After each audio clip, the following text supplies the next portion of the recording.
इटावा पहलगांव आतंकी हमले और पाकिस्तान से फंडिंग की दी गई धमकी देशद्रोही बताकर रिटायर्ड दंपत्ति से 14 लाख की ठगी करने का प्रयास हुआ असफल।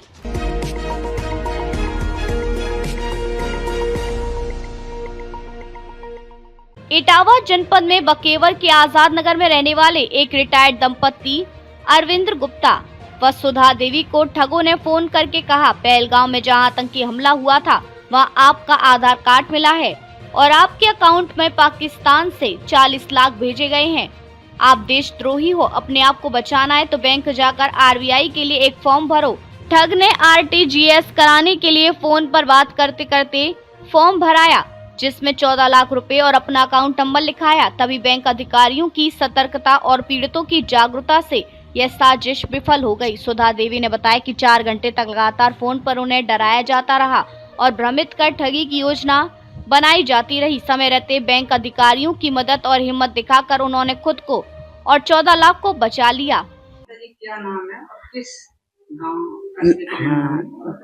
मेरा नाम सुधा कुमारी, रिटायर्ड टीचर्स से आजाद नगर बकेवर और रैया रोड बकेवर में रहते हूँ।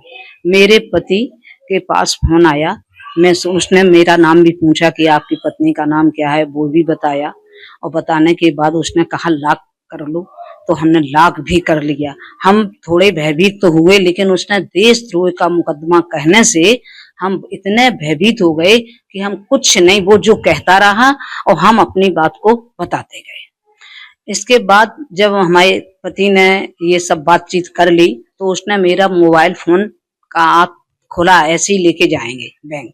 तो जब बैंक गए तो उन्होंने वहां पे सतर्कता बरती और उन्होंने 1 मिनट, और उसने हमें सुबह से लेके 1 बजे तक कोई भी टाइम नहीं दिया, न तो पत्नी से बात करने का न पति से बात करने का, जो आपस में हम लोग कुछ कंसल्ट कर लेते।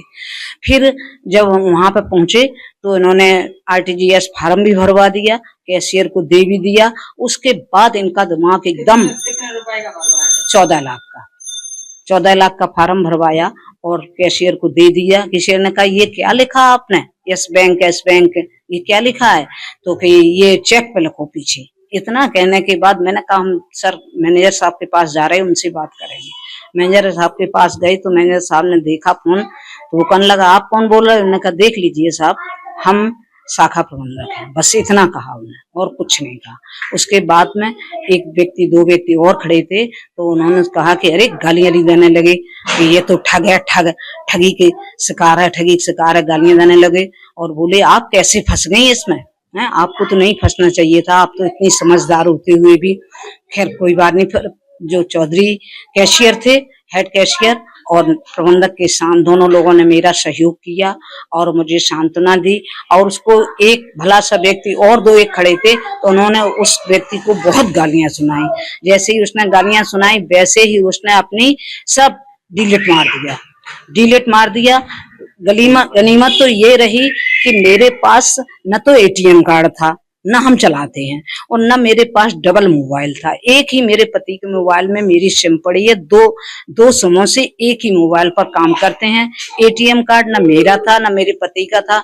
अगर शायद हम फोन चलाना जानते होते तो शायद आज हम ठगी के शिकार हो जाते, लेकिन हम भगवान की कृपा से और प्रबंधक जी और हेड कैशियर के वजह से और बच गए। मुझे अपने बचने पर पूर्ण आशा है, भरोसा है। ईश्वर मुझे सद्बुद्धि दे और उन लोगों को सद्बुद्धि दे, और जो ये ठग के शिकार हो रहे हैं उनको भगवान उनका तो बुरा ही करे, उनको अच्छा न भात ना रखे, क्योंकि ऐसे कितने लोग हैं करवा रहे हैं। हाँ, जो ऐसे कितने लोग हैं जो इस ठगी के शिकार हो रहे हैं। तो व्यक्ति कहने लगे बहन जी मैं भी एक बार हो गया था। एक स्टेट बैंक का चपरासी था, वो भी कहने लगा बहन जी हम 16,000 से हम भी एक बार, हमारी रुपए भी नहीं मिले, रुपए उड़ गए। 1 बजे तक आपको लगातार कॉल करते रहे, किसी से बात नहीं? हाँ, उसने फोन चार्ज पर लगवा दिया। हम बल्कि पत्नी दोनों में भी, जैसे हम आपने कोई बात की तो कंसल्ट कर लें, ये भी मौका नहीं दिया बराबर। और जी कहे कि 2 बज रहे हैं, जल्दी जाइए, लंच हो जाएगा, अपनी बात हमसे मनवाता रहा। और ये थोड़ी हमारी भी अज्ञानता ही रही। उसने कहा लॉक कर लो, तो हमने कमरे को उसमें लॉक कर लिया।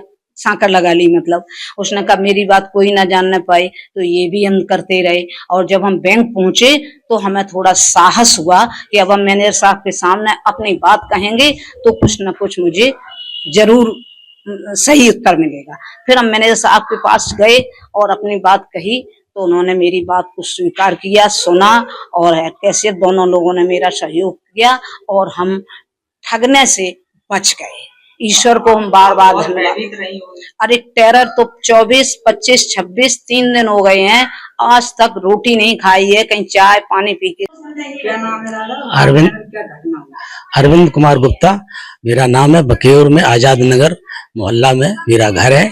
मेरे साथ जो है 24 तारीख में जो है सवेरे 9 बजे से जो है 1 बजे तक जो है ऑनलाइन जो है हम उसके टेरर के शिकार हो गए। तो वो जो है हमारे पास फोन आया कि आपका पहचान पत्र जो है मुझे जम्मू कश्मीर के पहलगांव में जो दुर्घटना हुई थी उसमें आपका जो है पाया गया है। आपका नाम जो है देशद्रोह में जा रहा है। आप अपनी सत्यनिष्ठा प्रमाणित करो, क्योंकि आपका जो है पाकिस्तान से फंडिंग हुई है। आपका खाता HDFC बैंक में है, जिसमें कि 40 लाख रुपया डिपॉजिट हुए हैं। तो जबकि मेरा ना तो कोई खाता है HDFC बैंक में, और ना ही मैं इस पहलगांव या जम्मू कश्मीर कभी जीवन में गया भी नहीं हूँ। इसके बाद उसने कहा तो ठीक है, मैं आपको बचाने का प्रयास करूंगा, आपकी सत्यनिष्ठा प्रमाणित करूंगा।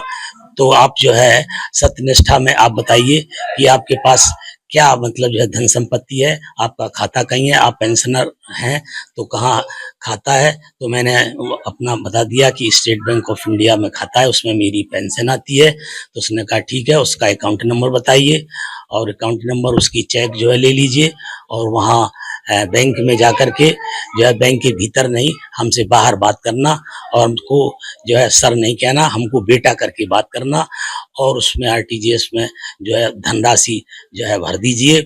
और इसके बाद में जो है मैनेजर को या कैशियर को कोई बात पता ना लगे, और ना ही वो हमको कुछ जान पाए। लेकिन फिर भी हम, चूंकि हमको शक हुआ, क्योंकि ये कह रहा था कि जो है 2 बजने वाला है, इसके बाद इंटरवल हो जाएगा, तो फिर आपका काम नहीं हो पाएगा, आप जल्दी करिए। तो 5 मिनट कम थे 2 बजने में, मुझको और भी ज्यादा शक गाढ़ा हो गया। तो मैंने जो है जाकर के हमारी मैम ने जो है हमसे इशारा किया कि क्या करें, शाखा प्रबंधक को बता दें। मैंने कहा कि ठीक, आप शाखा प्रबंधक को बताइए। तो हमारी जो है मैम जो थी वो टीचर्स हैं, उनका नाम सुधा गुप्ता है। तो वो जाकर के मैनेजर को सारी बात बताने लगी। इतने में फॉर्म मैंने अपने जेब में रख लिया, मैं भी मैनेजर साहब को बताने लग गया। और जब मैनेजर साहब को बताया तो फोन आ रहा था उसका, तो उसने कहा कि आप कौन है। तो मैनेजर साहब की तरफ हमने अपना जो है मोबाइल घुमा दिया। तो मैनेजर साहब बोले कि देख लीजिए मैं कौन हूँ। तो मैनेजर साहब के सर पर जो है ऊपर उनका बैंक का state Bank of India Bakewar शाखा लिखा हुआ था, नेम प्लेट, और उनका डिजिग्नेशन उनकी मेज पर रखा हुआ था। तो ये देख करके एक कोई और अच्छे से भले से व्यक्ति जो इस केस के संबंध में कुछ जानकारी रखते होंगे, उन्होंने कहा हमको फोन दीजिए। उसने फोन ले लिया और फोन पर वो उसको गालियां देने लगा। जब गालियां देने लगा, इसके बाद में उसने फोन काट दिया। इसके बाद में हम लोग चले आए। तो आप किस पद से रिटायरमेंट? हम जो SI सीनियर इंस्ट्रक्टर। कितने रुपए की ठगी हो रही है? 14 लाख। तो आप जो मैनेजर और कैशियर की सजगता से बचे हैं, तो उनके लिए क्या आपका संदेश है, और अन्य लोगों के लिए क्या है? हाँ, मैं जो है शाखा प्रबंधक जो है State Bank of India Shri Rishi Madanawat एवं कैशियर इंद्रजीत सिंह यादव चौधरी जिनको कहते हैं, बहुत बहुत उनका शुक्रिया अदा करता हूं। उनका भी मेरे इस ठगी में जो है ठग ना पाए उसमें पूरा सहयोग है। मैं उनको जो तहे दिल से शुक्रिया अदा करता हूं। साथ ही साथ भगवान से विनय करता हूं उनकी जो है प्रमोशन हो और वो आगे बढ़े। और साथ ही साथ मैं पब्लिक को ये बताना चाहता हूं कि इसी तरीके के ठगी के शिकार आप लोग कभी ना हो, क्योंकि इस तरीके के फोन आते हैं तो आप जरूर काट दीजिएगा या उनको गालियां सुना दीजिएगा। बस मैं इतना ही कहना चाहता हूं। आगे आपका और ये जो पत्रकार बंधु है और जो है उनका भी शुक्रिया अदा करता हूँ। मीडिया का भी हमें पूरा सहयोग। देश दुनिया की बड़ी खबर हर मुद्दे पर रहेगी पैनी नजर। जनहित से जुड़ी दिखाएंगे आपको हर खबर।